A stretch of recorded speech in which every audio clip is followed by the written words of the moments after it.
direito ou dever?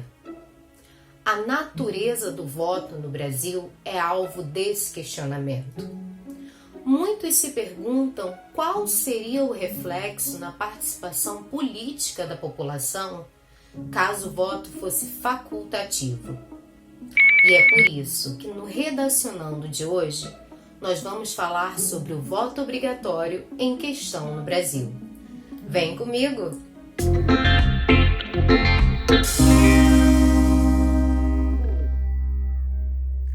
Fala, Creidinho! Tudo na paz?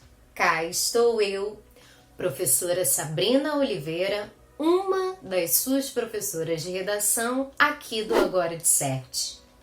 E eu estou aqui nesta quinta-feira para te ajudar a fazer uma redação nota máxima para qualquer vestibular deste planeta. Mas você sabe, eu não começo a nossa brincadeira, eu não começo a nossa discussão do dia sem te pedir antes para deixar o nosso like, para se inscrever no canal caso você ainda não seja inscrito e também para ativar as notificações.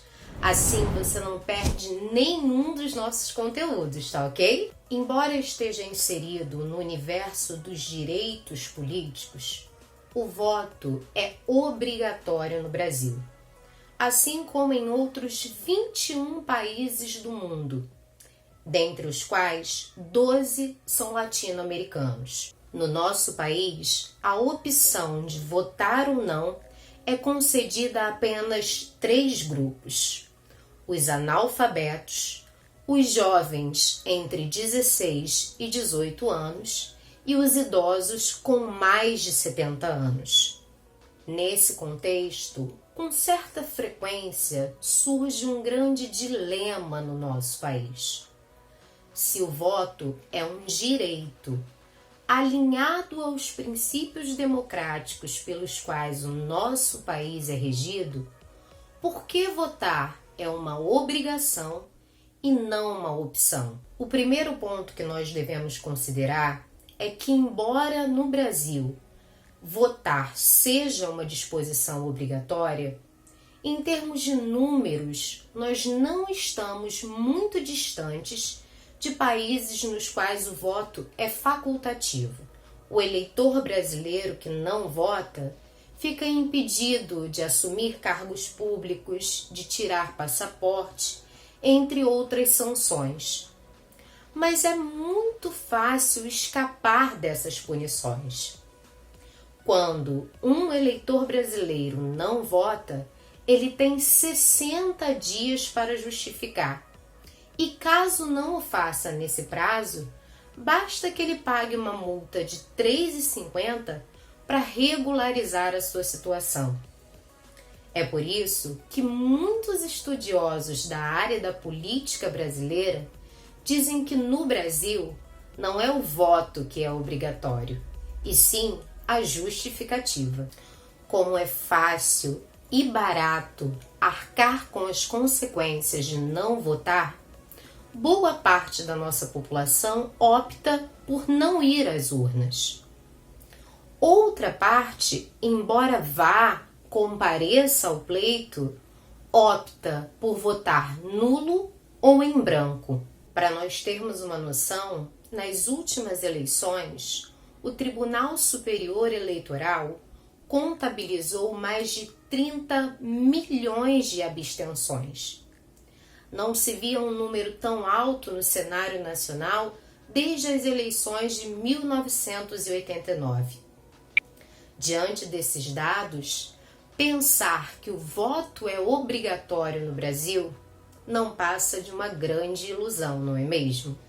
Ignorando completamente essa realidade, defensores do voto obrigatório, como o ex-senador Pedro Simon, afirmam que a obrigatoriedade de participar do pleito ajuda o povo a adquirir consciência cívica e a aprender a cobrar seus governantes.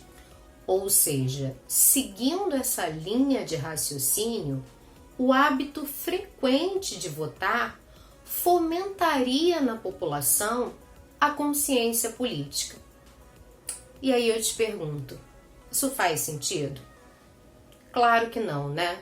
Se fizesse, nós não teríamos um alto número de abstenções, votos nulos e brancos, sem falar naquelas pessoas que vendem os seus votos por 3 paçocas e 2 balas Juquinha.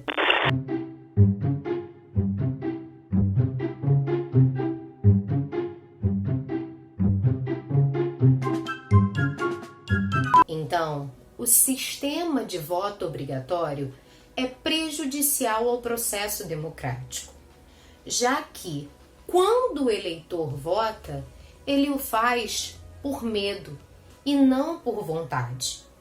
E dessa forma, ele acaba não refletindo de fato sobre a importância do seu voto, sobre a importância de participar de um sufrágio. E aí ele vota em qualquer um, em geral naquele que ele conhece, no que passou na porta dele, daquele que ele gostou mais do jingle, e por aí vai. Sendo assim, como defende o cientista político Roberto Romano, manter o voto como uma obrigação serve para diminuir o poder desse instrumento, já que deveres tendem a ser menos amplos do que direitos. Além disso, nós não podemos desconsiderar que não votar é uma posição política e deve ser respeitada como tal. Assim como defende o Ricardo Ferraz, que é autor da PEC 55 de 2002, está em trâmite no Senado, que instituirá, caso aprovada, o voto facultativo no país. Por fim, em teoria, o voto facultativo melhoraria a qualidade do pleito no Brasil, porque os candidatos teriam que se esforçar duplamente. Em primeiro lugar, eles teriam que nos convencer a ir votar. Então, o cara teria que me convencer a ir até as urnas, em vez de ir para a praia, em vez de ir para um piquenique, em vez de dançar uma rocha. E, em segundo lugar, ele teria que ter boas propostas para me convencer a votar nele. Parece, então, que tornar o voto facultativo por meio da mudança na legislação é uma boa alternativa para nossa recente e frágil democracia. Porém, ainda mais importante do que isso é o investimento em educação política. Sendo o voto compulsório ou facultativo, o Brasil precisa de um povo que saiba votar. É papel do governo, então, embora a gente saiba que não é lá muito interessante para quem está no poder, criar canais nos diversos veículos de comunicação em massa, cujo foco seja a educação política da população. É necessário, sobretudo, a ampla divulgação dos canais que já existem, como o portal do Tribunal Superior Eleitoral. Sem dúvida, cabe também às instituições de ensino, desde o ensino básico até o ensino superior, discutir sobre política. E aqui cabe o esclarecimento. Dá tranquilamente para falar sobre política, sobre a coisa pública, as decisões públicas, sem citar o partido A ou o partido B, ou o candidato X e o candidato Y. Por fim, é essencial o fortalecimento das mídias alternativas, já que nós sabemos que a mídia hegemônica trabalha a favor de um senhor chamado capital. Através de plataformas na internet como a Politize e podcasts como o Lado B do Rio, é possível que nós, cidadãos, tenhamos uma noção mais clara sobre como funciona a máquina administrativa e institucional brasileira. Queridinho, terminamos por hoje. E eu espero que tenha sido tão bom para você quanto foi para mim. Se você gostou dessa aula, se você gostou desse vídeo, deixa o nosso like. Deixa também um comentário pra gente. Se você tiver uma crítica para fazer, pode fazer. A gente está sempre pronto para te ouvir e pronto a tentar melhorar. Se você ainda não fez isso, nos siga nas nossas outras redes sociais.